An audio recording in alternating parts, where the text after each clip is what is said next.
欢迎收看《环宇全世界》，带您走进全世界。全球各地的观众朋友，大家好，大家平安，我是何荣。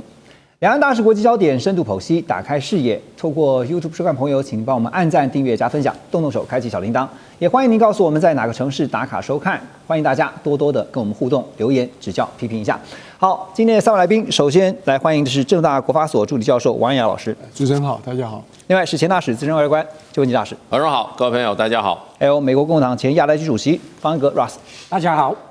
好，我们先来看的就是最近在科技业，尤其是产业之间呢，大家议论纷纷的是 H200要进大陆了吗？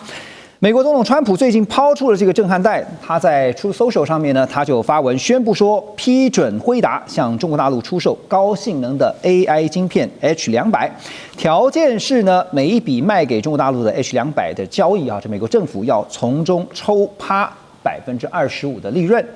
华尔街日报跟彭博同时指出，这项政策呢是川普在和他的顾问团队进行了好几个礼拜的激烈辩论之后，终于拍板定案。而在辉达这边呢，官网上面就介绍说 ，H200跟 H100 GPU 啊两个相互比较的话，在处理这个 Llama 2 70B 这个等这些大型的语言模型的时候呢，可以把推论效能大幅提升到最高2倍。可见得呢，毫无疑问，它是一款高阶晶片。好，那说到了这个 H200，先前我们讨论好久哈，说这个 H20啊不让进到大陆去，结果呢 H20不卖，而且还是降规的。前后呢，听到了美方这边还讲说，我们就是不卖最好的，我们要卖次好的，还不是次好的，连第4等的，就中国大陆就不买了。现在直冲说要卖最高阶的 H200哈，那解禁的方面是美方，大家是觉得看得一头雾水哈。这个如果从决策思维的角度来切入的话，先请教安阳老师啊，怎么看美方在想什么？我想几个部分哈，第一个 H20版是个阉割再阉割的版本哈，所以说基本上从中国大陆的角度来讲它是不划算的一个产品。而 NVIDIA 现在的已经到 Blackwell， 明年还有这个 Rubin， 所以 H200基本上是过去的一个产品。所以从这角度来说，是可以开放的。但是有一个东西非常关键、很有趣的就是说 NVIDIA 因为它为了要跟它的竞争对手在做竞争，它现在未来芯片因为摩尔定律已经改变。以前摩尔定律是说我在同等的一个成本概念，我每2年我可以把我的效率提升。可是现在因为大家不断在竞争的效果，最后变成新来的芯片，它的 power efficiency 它是更耗电的，然后它事实上它的单位成本是更高的。对，那事实上它的 CP 值是更差的。而因为 power efficiency 更差，所以有一堆的 supply chain 反而因为这样有一个机会，那反而变成说中国买我旧版的产品，而中国的电力的储备是美国的2倍以上，所以美国的公司在不断的在买新的产品，效能更差，电力资源又更差，而中国倒过来，反而 CP 值是比较好的，而就是你挡它，中国有蚂蚁雄兵的方式可以带过去，美国自己的公司也在做转送的工作，或者是中国可以利用中东、新加坡、马来西亚的算力，还可以达到一样的效果。或者是中国公司自己更有 incentive 开发出自己相对克难版的版本来做这事情，所以挡也挡不掉。对，我最近在听产业的分析啊，有一场论坛上面也特别提到，对于美方从拜登到现在的川普一直采取这个围堵封锁，反而是适得其反，养出的这个包括华为啊、中兴啊，他们强大的研发能力啊，这是被美方逼出来的哈。那所以从市场跟研发这2个角度分别再进一步思考的话，因为现在最开心的应该是黄仁勋了。刚才王安雅老师也特别提到了 H200现在还算新，再过个1年不到，可能又被超越了哈。所以黄仁勋现在想法是什么？赶快就卖吧，是这样。对，而且它还有另外一个危机是这样当年 GPU 打败 CPU 在 AI， 是因为 GPU 它专门在为 AI 在做事情。但是现在如 Google 来讲，它有 ASIC 比 GPU 更好，因为 Google 它有算力，它加上芯片更 powerful。我认为黄仁勋做一件事很不对的事情，就是他呢跑去找台积电，他要求效能的提升，可是造成 power 更差，也就是说，它会让全世界为了得到它的目的，我上次用了更多的电力，更对环保啊各方面更危害，好像没关系一样的。那这个基本上来说，我对商业道德的这个我是有严重的一个问号。在另外一个东西就是说，至于他在中国他在乎什么事情，他事实上有一个台湾的机会，台湾自己把它放掉，就是说 NVIDIA 在中国有很多员工，台湾为什么不让这些员工研发的到台湾来？反正美国有长臂管辖权，然后在台湾我们可以有高阶的中国最优秀的这些员工在台湾做研发。在同样的事情，台积电走出去了，为什么台湾不能够把 NVIDIA 想做 AI Factory？ 因为 NVIDIA 想要竞争，将来的 CSP 都有自己的 ASIC，NVIDIA 客户是谁？那 NVIDIA 可以把 NVIDIA 到台湾来做 AI Factory， 让我们的传统产业中小企业台积电走出去了，他们承受了关税，让他们可以做转型，他们 AI 化。然后进而把这个变成全世界的中小企业，全世界传统企业都需要靠这个 AI 的这次的 transformation， 用台湾来做这个事情。但是因为 AI 太用电了，所以呢就必须要跟美国买 SMR， 就让 nuclear 这个技术在台湾来，美国的 nuclear 进来，然后呢台湾的 NVIDIA 芯片是从台积电在亚利桑那州生产的，也解决到美国所谓的贸易逆差的问题。对，所以其实整个半导体未来在突破上面呢，其实有2个非常关键的要素，一个就是能源，另外一个就是您刚刚提到的高阶的人才啊，是研发的人才。好，那现在 H200说要让卖到中国大陆去了，路透社就报道说呢，目前包括了像谁呢？阿里巴巴跟字节跳动都已经向辉达提出了采购的需求，而且采购的量还不少哈。这2家中国大陆的科技巨头都有意大量的下单。但是必须仍然要等待北京方面的批准。好，另外呢，也看到了 DeepSeek 啊，在今年1月，我们就知道它就推出了成本非常低啊，但是却能够跟矽谷的主流模型竞争的 AI 系统，所以引发了全球高度关注。而 DeepSeek 呢，是由中国大陆的量化基金，就是幻方量化投资的。那有报道指出呢，说幻方量化早在2021年啊，就累积了大约有1万颗这个 NVIDIA 的 GPU， 所以避开了美国从2022之后才对高阶晶片当时候才做了这个出口的禁令啊，所以在被禁止之前早就先买好了。那现在大家在看的是 H200卖到中国大陆去，可是最近我看到这2天有一些分析是说买的到底会是谁？有人说，哎呀，这个民企一定是像刚刚讲到的阿里巴巴跟字节跳动，但是国企恐怕不容易啊。大使怎么看？事实上，中国大陆的这个相关主管单位啊，曾经已经禁掉 H20啊，就是说，尤其是公部门不能买，而且对私部门提出警告，就是它可能有这个泄密的可能。所以这个 H200是不是能够在中国大陆通行无阻啊？现在很多国际媒体都质疑。像 Financial Times 他就很明确的讲，他说事实上中国大陆的主管单位现在正在召集阿里巴巴、腾讯啊、字节跳动啊，来评估一下他们的需求是在哪里，然后再做一个整体的考量。所以呢，这个问题现在好像不是说你要卖，马上你这个市场大门就为你大开，我还不见得买呢。哎，那事实上的话，中国大陆的这个环球报道的这个胡锡进他也说，这个美国卖 H200给中国大陆就是一个阳谋。哎，他说为什么阳谋呢？他说目的是削弱中国本土晶片的发展空间。那当然就是说 H200它的能效，事实上有人说是 H20的6倍它虽然不是第一线的这个GPU， 可是它的能效是比较高的。所以当然市场上一定会有需求，也有很多讲法。有人说，事实上中国大陆很多的这些运算中心算力都已经放在邻近国家，譬如在这个马来西亚那事实上马来西亚它进这个 NVIDIA 的这个芯片是没有问题的。所以事实上的话，很多进到马来西亚晶片也可能将来会进到中国大陆，或者这个运算中心可能就放在境外这是一个选项。另外一方面就变成就是说，对中国大陆的政府来讲的话，公权力来讲，除了安全的考量之外，那当然还是要扶持本土的这些这种就是说 AI 晶片的发展。过去1-2年，中国大陆在晶片的发展上已经有了很初步的成效。华为的升腾910C 啊、910D 啊更高的都已经出来了。寒武纪，今年的股价暴涨，也是因为它的这个相关的这个芯片，得到市场的肯定。所以呢，现在中国大陆逐渐摆脱一个就是说，AI 晶片必须要非进口晶片不可的一个局面。是，而且呢，本土的这个芯片正在快速的发展。所以现在就是说，对中国大陆的公部门来讲，它可能也会看看这些业者的需求，可是呢，不会完全开放。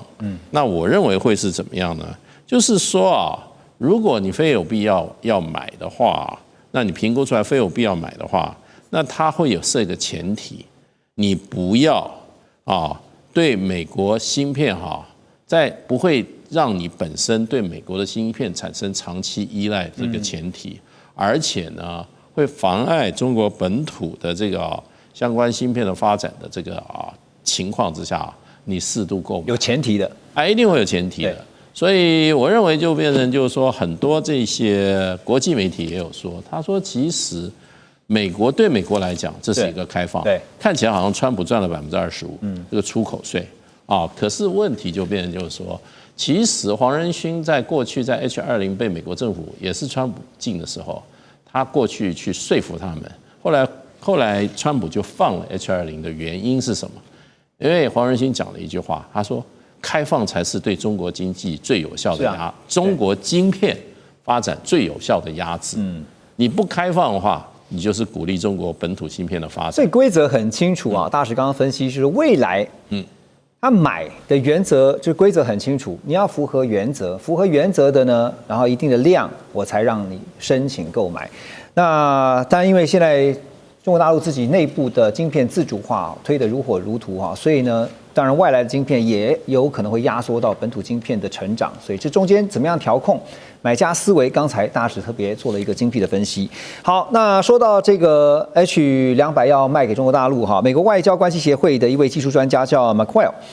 那他就非常的担心，他说美国向中国大陆出售大量的 H200晶片，等于帮中国大陆的 AI 产业加上了火箭的燃料。因为华为之前就已经坦白说呢，至少2年内无法打造出超越 H200的晶片，所以呢，民主党有位参议员就要求黄仁勋跟美国商务部长卢特尼特要到国会针对这件事情出席听证会，不是说川普决定就算了。好，所以我的问题就是 ，Russ H200过得了众议院这关吗？也不是少数党民主党参议员说的就算了，对不对？我觉得过的机会还是很大了。虽然最近有跨党国会议员有提出一个草案，还是要禁止 200出口到中国去，但是会不会通过，真的是要看多数党领袖跟白宫协调。这个不是民主党自己能通过的草案，而且说实在，很多共和党及国会议员，虽然他们对这件事情跟白宫意见不同，但是不想让白宫川普总统难看，所以如果川普不同意的话，他们就放弃了，不会把这个草案通过。但是有关作证这部分，按照黄仁勋的今年的动作，其实他常常接受媒体访问，也常常跟政治人物互动，尤其是川普总统本人。所以我认为基本上不管是共和党、民主党招来他来国会作证，基本上会接受。为什么呢？因为他从来就像大使刚刚有说，黄仁勋从来没有怕表达他的立场，而且他的立场也是非常清楚。他觉得最好是让中国依赖我们美国设计的晶片，这个他不是秘密都愿意公开说，而且。其实我觉得这个也是很值得尊重他，因为他有一个立场，他愿意表达。虽然有一些批评其实有很多批评，美国对中国的鹰派会批评，但是他还是愿意公开站在他的立场，所以基本上他去国会作证，我觉得他一点不怕。那 Lutnick 不会想去因为他怕被少数党攻击。可想而知的是，黄仁勋在这个听证会上面一定会强调是。辉达的晶片卖给中国大陆呢，绝对对美国来讲是有益而无害的，而且是不只是 Make America Great Again， 是 Make America Rich Again。马上回来。2025全球局势必须关注，中美赛局牵动地缘风险，连带影响台海两岸未来。环宇全世界，关心全世界，权威分析，专业观察，客观立场。每周6日，请您准时锁定，一同关心全球大事的瞬息万变。好，科技方面还有一场半导体相关的战争仍然在持续进行当中。我们要说的就是安氏半导体之乱啊。中国大陆商务部新闻发言人何亚东最近表示，中方正在积极推动文泰科技尽快的和安氏展开协商，解决企业内部的纠纷。而最近几天呢，文泰科技向安氏提出了邀请啊，希望对方能够到中国大陆一趟，针对企业控制权还有恢复供应链的稳定与畅通进行协商。不过，安氏半导体前首席执行官呢，他就向《纽约时报》透露，他说，2019年中方企业收购了安氏之后，负责人就迅速开始策划这个将研发还有技术都转移到中国大陆。好，我们有一句话听过，叫破镜重圆，但是现在破镜难重圆，因为有裂痕了。争议之后，现在感觉啊，中和双方都是各怀鬼胎。现在究竟双方的盘算怎么看？我想第一个啊，我们现在在一个世界就很复杂，这个国安凌驾经济的世界啊。但是事实上，本来先进国家需要便宜的产能，落后国家需要先进的技术，本来就无可厚非。但是世界现在就在走所谓的2个供应链的一个概念嘛哈。但是如果要赌中国技术的提升，事实上也有土法炼钢的方式，它可以不断的往上走。但中国大陆需要做的事情，就要把市场做大，所以让科技公司他会想要拉比本国政府，如果不卖的话，就太可惜。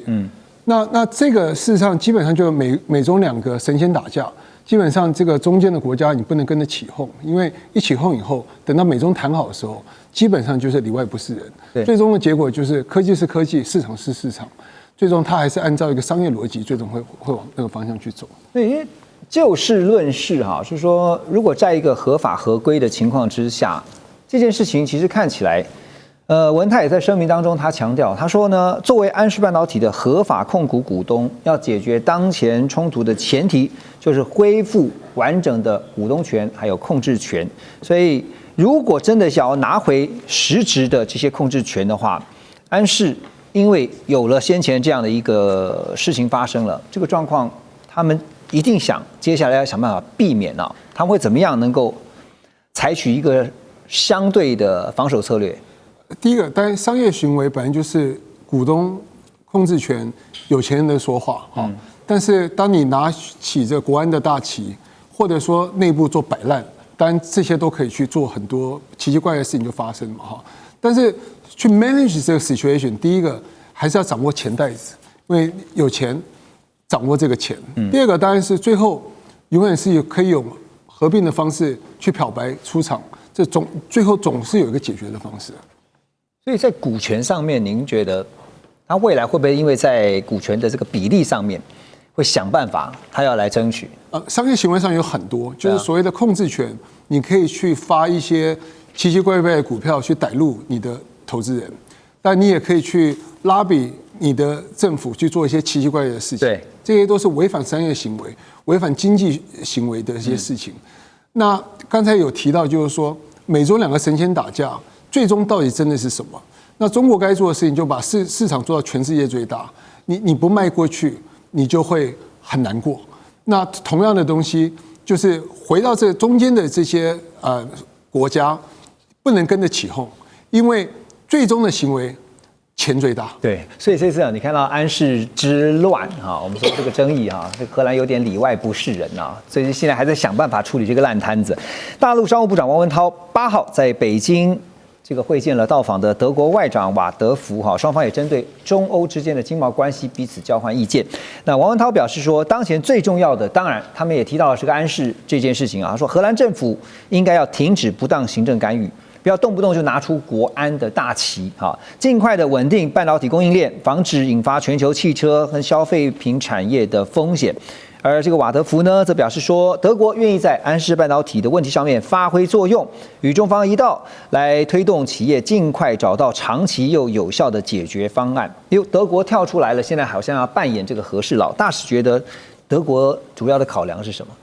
就是因为它的汽车工业现在拿不到足够的这个他也是车用遭殃者是吧？对，因为很难找到替代品。是，因为你一个新的替代品，你光这个在达到这个试用得到安全规范要3年了。所以就是现在已经在市场上了，已经被德国汽车产业普遍使用这些芯片，不是制造不出来，而是你很难拿到足够的法规，那冲击很大，得到法规同意，立刻让你就补充上去。所以德国现在汽车产业是如热锅上之蚂蚁。所以这次瓦德福到中国大陆访问，这是他负担的肩膀上的重任之一。可他没有讲说他要怎么样扮演一个和事佬，他到底是向中方施压，还是要向荷方施压？那现在看起来的话，对中国大陆施压，中国大陆是受害者啊。明明的我的产业被这个荷兰这个政府用行政命令接管，对，这个是对所有外商投资来的一个噩梦。事实上很多国家它都有签订投资保障协议，你的外资在你这边该国投资的话，你的政府能够采取适当措施，对这个资产加以接收或者没收那是有一定程序的。那所以就变成这个荷兰做这一件事情，就我们看有关这个国际投资案例来讲，是极为罕见的，对，还极为罕见，而且发生在欧洲荷兰这个国家，所以荷兰的这个经济部长在国会讨论这个案子，受到荷兰的国会议员严厉的指责，认为这个把荷兰这个国家的名誉都搞坏了，那所以就变成就是说现在这个状况。那我觉得就是说，德国应该他会比较对荷兰施压比较重，因为虽然这个现在所有的这个大概车用晶片都是在欧洲生产，可是问题它产品它的最后封装70%是送到中国大陆，在这个深圳的厂把它封装的。那中国大陆现在就对深圳这个封装完的成品做一个出口的管制。所以这次我觉得瓦德福他也基本上他也跟王文涛谈了一句话，谈过。王文涛他说他非常重视德方的关切。那他讲了一句，他说当务之急还是应该要求那个荷兰政府对安氏公司的不当行政干预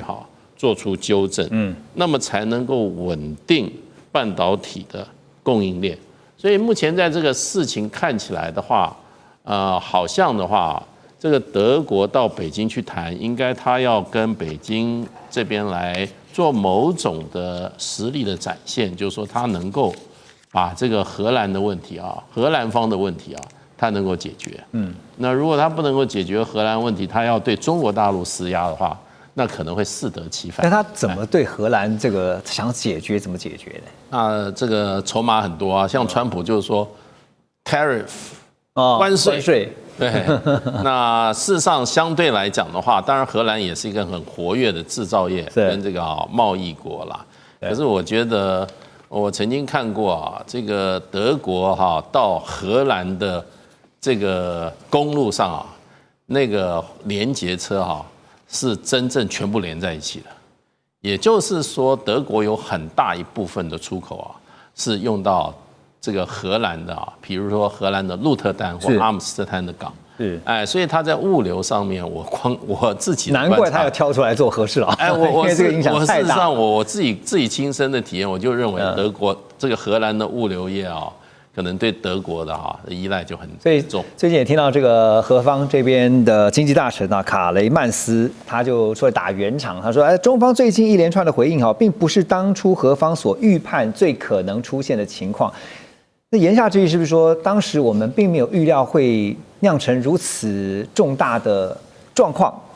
但是就目前来说呢，就荷兰来讲，他们的干预计划已经达到了。他们希望做到传统晶片不依赖非欧供应商的目标。好，那当然荷兰呢，除了晶片以外，当然最有名的就是我们一直也在节目当中讨论到艾斯摩尔是光刻机阿斯摩尔的这个光刻机。所以从艾斯摩尔到现在谈的安氏，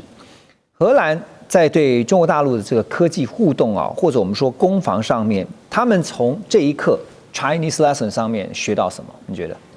就是回不到以前的情况啊，以前ASML 是非常有名和重要荷兰公司，机器是可以卖到全球，包含中国。而且那个时候也是可以欢迎中资来入股本地科技公司，但是现在时代已经改变了，真的是改变了，所以以后还是有，尤其是来自美国了，但是也是来自欧盟里头的这个压力。还是要跟中国保持距离，那有一些机器是根本不能卖到那边去。那另外根本以后不会让中国投资比较敏感的科技业去。这个也是一种，你说不让中资入股这意思？对，就这个是除了美国还有英国西欧国家，就是一个趋势啦，以后不会让中资入股科技业敏感的科技公司是不可能。可是入股不入股，这不是由市场来决定，或者说公司方面在治理上？这个已经不是市场决定的，这个已经是政治决定的，所以每个国家都有相关的外资来投资的审核机制，而且最近几年这些相关的规范是越来越严格了，所以这个不管是荷兰、德国、美国、英国都已经做下决定了，所以不会回到以前的时代。就像刚刚安雅老师分析说这个国安大旗拿出来了啊，就以国家安全为目的。然后，因为你是律师嘛，那未来的话，在法规上面会不会制定的更严格？对中资来说是根本不可能以后投资科技，就是觉得可能性很小了，越来越低了，很小。Okay. 尤其是如果是晶片或最新的科技之类，那根本不会过关了，不可能。 OK， 好，等一下回到节目，我们来聊的是最近非常夯的稳定币，马上回来。2025全球局势必须关注，中美赛局牵动地缘风险，连带影响台海两岸未来。环宇全世界，关心全世界，权威分析，专业观察，客观立场。每周6日，请您准时锁定，一同关心全球大事的瞬息万变。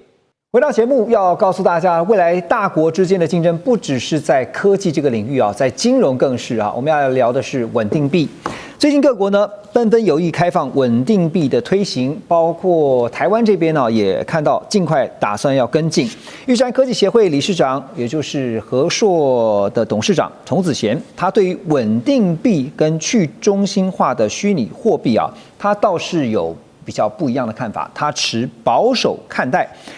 那他特别以南海泡沫危机，还有呢布雷顿森林体系的事件作为例子啊，提醒大家。稳定币恐怕会造成更大的风险。好，回到稳定币本身来看呢，这个美国的 Genesis 法案呢，把稳定币还有美债是绑在一起。那么过去呢，稳定币多半是被认为说是加密货币市场当中的工具型的资产。但是随着这个法案的落地呢，它的角色发生质变啊，稳定币不再只是交易的媒介，而是逐渐成为了美元的数位形态。这是金融相关的专业，请教一下。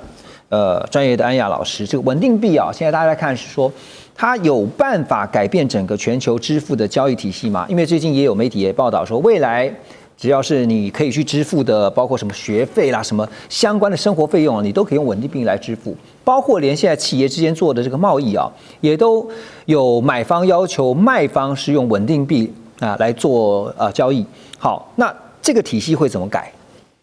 第一个，这是一个。美国独强的一个结果哈。第一个，我们把它分成境外的美元跟境内的美元。境外美元的稳定币，就本来美元就在市场上在流窜，包括有黑色交易等等。那基本上你等于说是从实体的美元变成上一个 grid， 那基本上所有的交易反而可以被 monitor。那当然，如果有一些不对的交易的时候，随时可以把它 cut off。但是事实上，本来就有在交易的行为，它自然在境外。只是把它电子化，在境内的话，当然会变成一个监管。那所以境外是不 guarantee， 境内会是高度监管，很安全。但是最终稳定币它还是要去流到 US Treasury。那 US Treasury 的话，基本上就是等于说某种程度来，世界的财富被收刮进来，就是说世界上本国的货币，你就会有这样的一个 grid， 会跑到上一个 grid。跑到美元系统里头，所以美元从以前的黄金美元是个库存的概念，到所谓石油美元是个流通的概念，转到数位美元，它基本上是个数字的概念。美国连印钞机都可以省掉了，可以维持绝对的美元霸权。而这个概念又是什么概念？就美元以前它是要一个 wholesale 的概念，央行 institution 去买 US Treasury，现在是个 retail 的概念，全世界的人只要你有办法开到户，你基本上就有办法 access 到美国的国债，所以美国国债永远不可能倒。为什么？因为就像 California Hotel， 你把钱进去的时候是小钱进去，你要钱出来回到实体的时候，你是要大钱才能出来，那门槛对你来说，一般人不会想去做这个事情，所以 check in 进去容易 ，check out 出来比较难，所以它维持到绝对的美元霸权。所以这样听起来，其实稳定币就是解决了美债的风险跟问题。可是现在看到这个全球很多地方都开始在往这个方向去推，就是推这个稳定币。你刚刚特别提到，其实它的目的还有一个背后最重要的，就是要维持美元在全球金融市场的霸权，是这样。这基本上是一个非常聪明的一件事情就是说，原来这个美中之间的关系为什么会掉下来？就是说，美国 QE 之后的时候，财政部发美国国债，这个美国央行自己买就好，他根本不需要中国央行去买，他根本就把中间的这个循环就把它踢掉了。现在我们用这个所谓的稳定币。那美债发了，全世界的人民可以去买，全世界的实体货币输入到美国的数位美元，再流向到美国的公债，美国再也不需要世界的央行了。所以这个是一个很有趣的一件事情。我们之前聊到稳定币的时候，我特别，如果大家还有印象的话，有曾经提到说，稳定币未来有可能变成是美债的最大买家啊。哇，这不得了！因为现在这个最大买家是中国大陆嘛，对不对？那所以美国的财政部长就是 Bessent， 他也曾经公开表示说，稳定币能够新增3兆美元的美债买盘哦。台湾的媒体财讯就分析说呢，有一批这个国家，比如说他们的通膨比较严重，货币不稳啊，所以他们人民就赶快想要买这个美元来保护资产。像是奈及利亚、阿根廷、土耳其啊，就是最典型的例子。因为这些国家的人民，他们的本能反应就是呢，当这个货币的不稳定的时候呢，赶快把手上自己国家的货币赶快换成美元来保值。那这些经济体的 GDP 加总起来，大约算了一下是9兆美元。还有，如果再加上规模庞大的黑市交易，每年这个它的市场规模大概是有21兆美元哦。这些恐怕都是美元稳定币的最大的爱用者。所以，关于创造美债新需求这件事情，大使怎么看？对，其实美元还是大，它的信用还是它的流通性，它的信用还是相对上是国际上各种这种法定货币最高的嘛。那刚刚这个安逸讲得很清楚啊，你现在就是说你一般要取得美元哈，那还有大量的美元的话，你过去还有美债的话，你可能就外国的购买来讲的话，它不是那么容易。就美国本地国内市场，因为美债很多还是美国的这些投资者美国人在买的。那你外国人你要取得美金哈，你要取得美债或者你要购得哈，有的时候不是那么容易的。那可是你现在透过这个哈所谓的数位化的方式取得的话，那你的那个方式，那你的那个中间的这个手续简单的多了。你要在很多第三世界国家，你要拿到美金，你要跑黑市去买啊。对不对？黑市价格、反正价格不是那么容易啊。可是你如果在线上，你透过这个数位的方式来取得这个美金化，又有美金的，美国现在的这个稳定币又是用美金做什么法定货币作为担保，它是1:1的。所以呢，就变成你可以免除很多中间的剥削，黑市的剥削。所以我认为，当然就是说它的便利性强啦。那本来这些国家很多国家，它自己的政治不稳定的时候。他们这些有钱人或者想要逃难人，第一个就是要拿美金哈，对，全世界只认美金哈，不要不然就拿黄金啊，黄金的兑现率可能它流动性还没有你这些美金那么方便的，所以我觉得这个是对美国来讲是吸收这些外资哈，外国人哈，那么外国的需要的人不是机构性的了，甚至是个人性的哈。他都把他的管道，他把他管道把它变得门槛变得非常低，管道非常的方便，所以你说会不会增加美债的这个美元的这个流通性，美元的这个使用的量，当然会大量增加。所以大使刚刚点到了一个风险的问题啊，因为有机会也一定有风险啊，所以从风险这个层面角度来思考的话，安阳老师，因为创造许多国家美债的需求，然后用稳定币去买美债，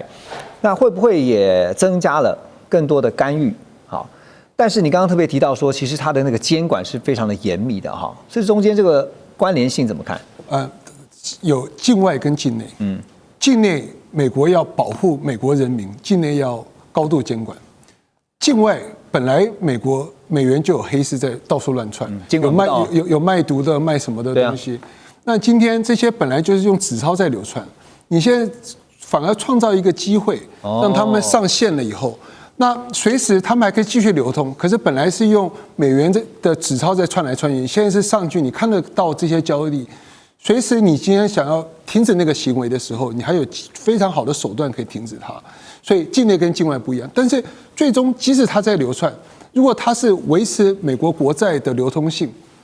黑市永远存在，不会改变它。你的意思就是说，钱不管是黑的白的，反正它都是钱，对不对？它是要在市场上面流通，维持它这个货币的霸权，这是美国最想要达到的目的。我的意思是说，黑市的存在它永远会存在。那黑市变成白市，这的过程是白市决定你要多少变成白市。那在这个过程之中的时候，反而现在因为数位的手段，你还有机会不断 control 了白市，也 control 了黑市。这就是一个 money game， 一个金钱游戏的结构哈。那 Ross， 你觉得哈？因为现在当然美国不断去推稳定币，然后虽然看起来似乎是正面多于负面，可是呢，大家也在讨论是它的风险，就是我们刚刚提到的。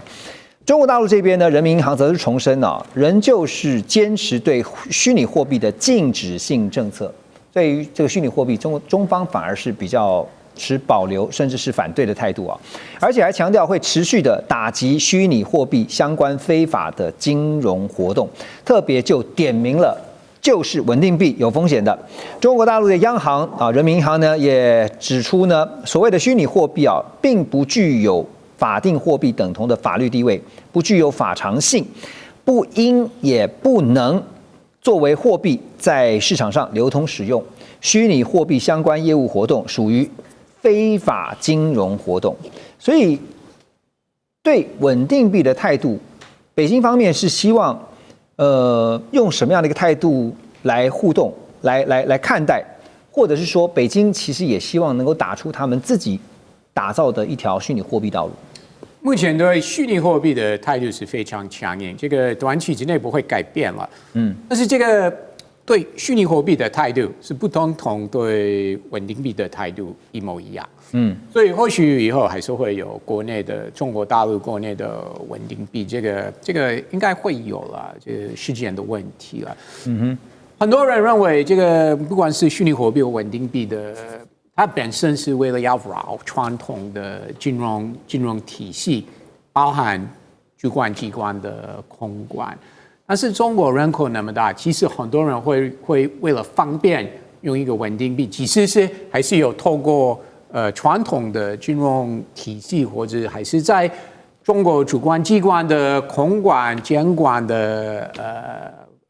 范围之内，很多人还是会使用了。所以如果以后中国有稳定币的话，我相信还是会，第一很多人会使用，而且很有可能是非常成功的一个付款平台。我们都知道，中国在最近10年之内，从付现换成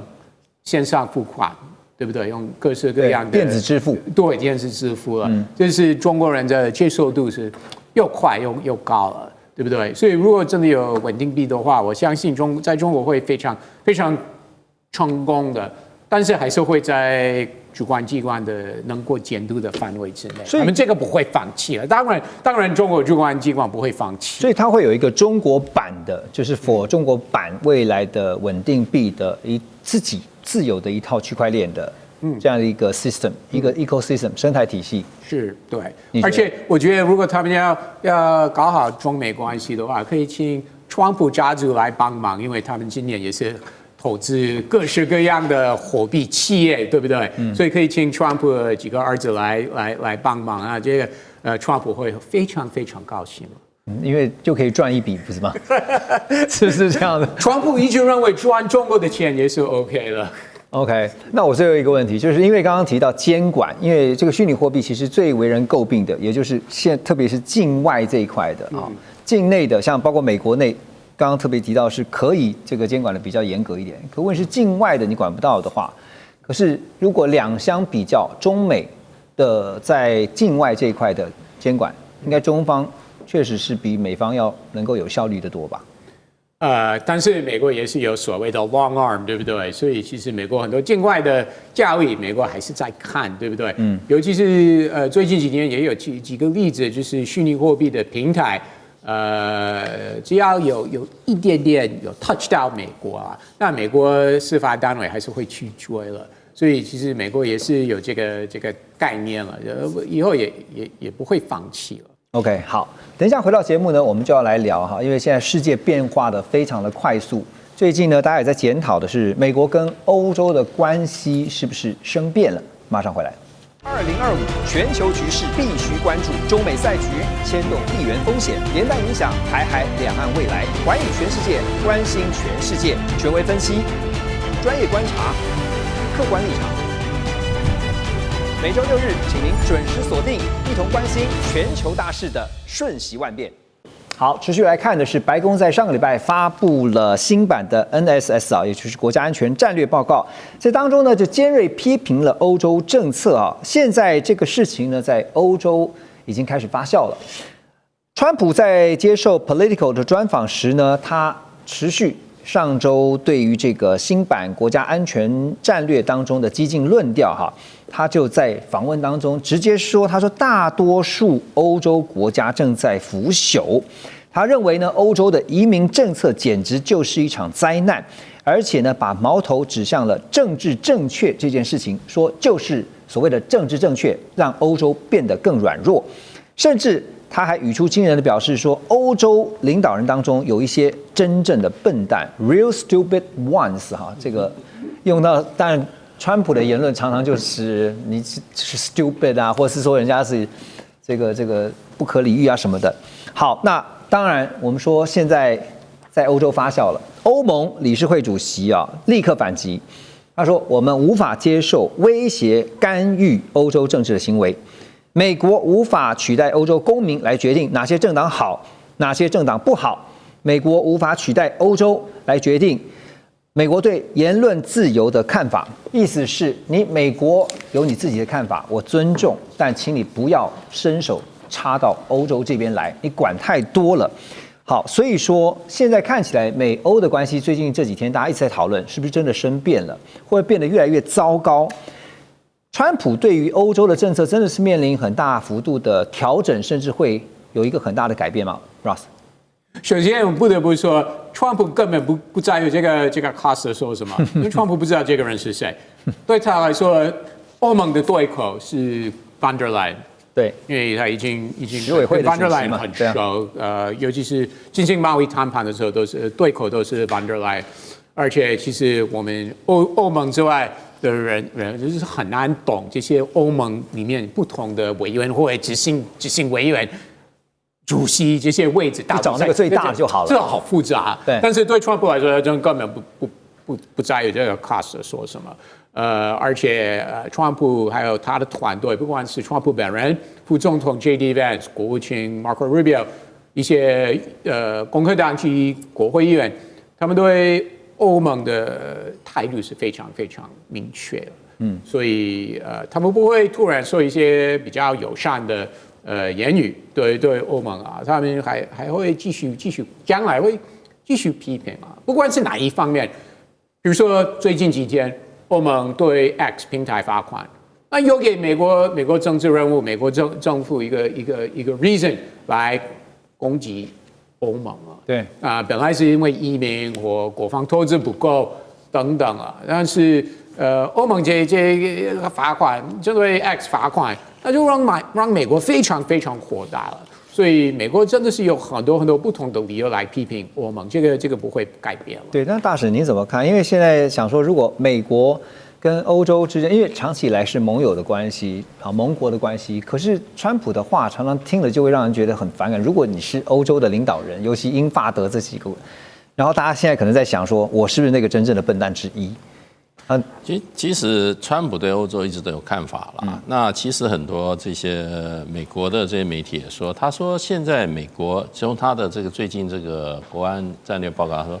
已经不是蔑视欧洲，是敌视欧洲了。而且他们在里面已经发觉了，事实上 Financial Times 他说他发觉美欧之间已经出现意识形态的鸿沟。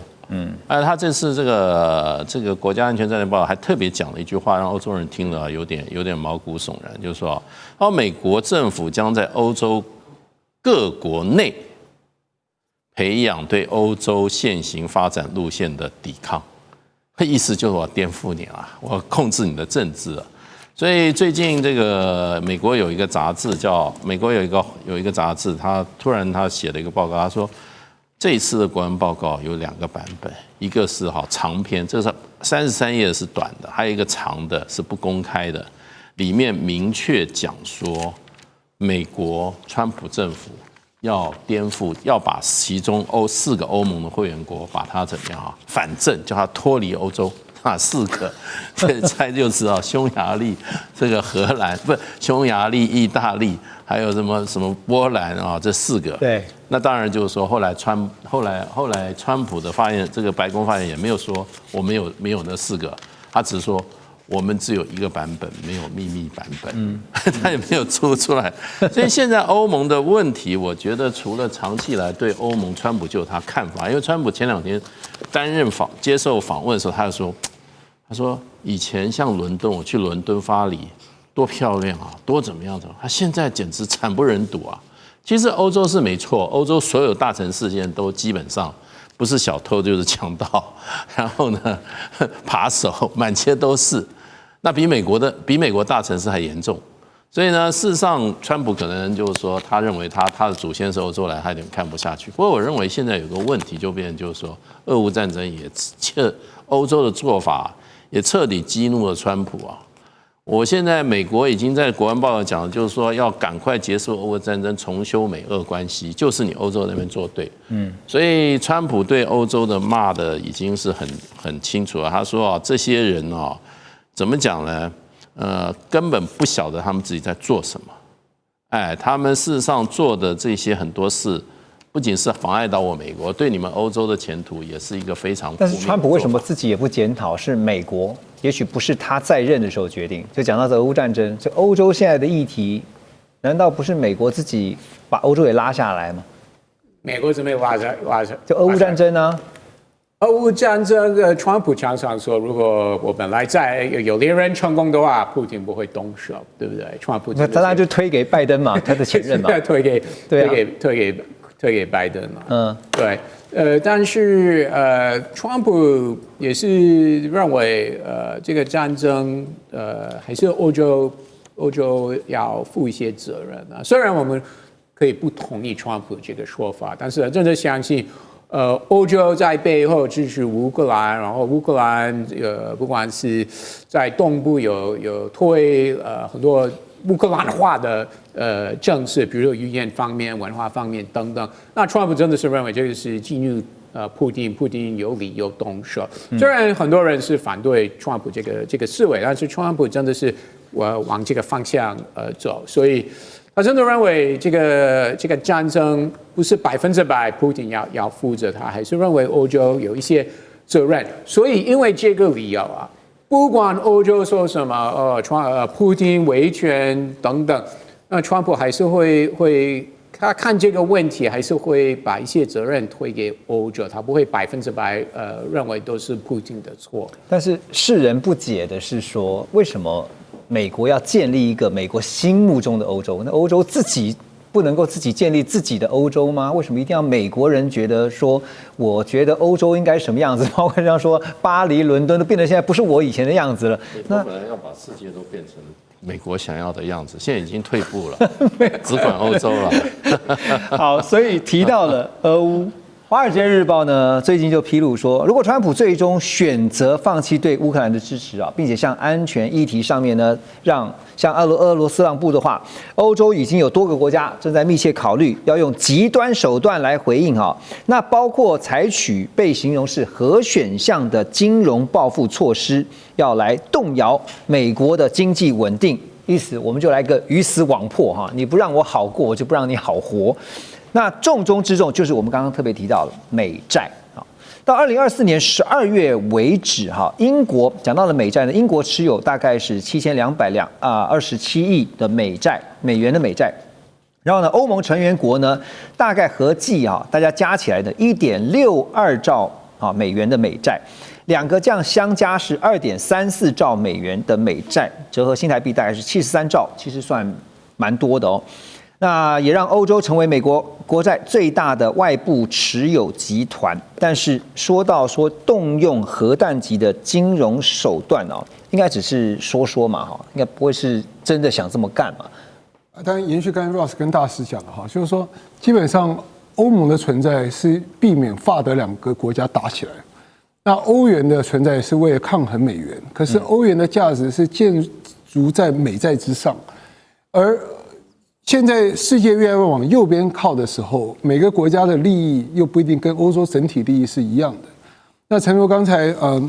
Ross 跟大使说的，事实上全世界最重要的关系就是美国跟中国的关系。可是中国跟美国永远都不应该是个竞争关系，真正竞争美国的是欧洲，因为它有价值，它有历史等等。而当这个世界现在从大西洋转到太平洋的时候，世界已经变了。而美国在举着国安的大旗，欧洲该举的是 ESG 的旗，想办法用品牌去创造它的价值。ESG 的旗帜环保。哦，这是他们。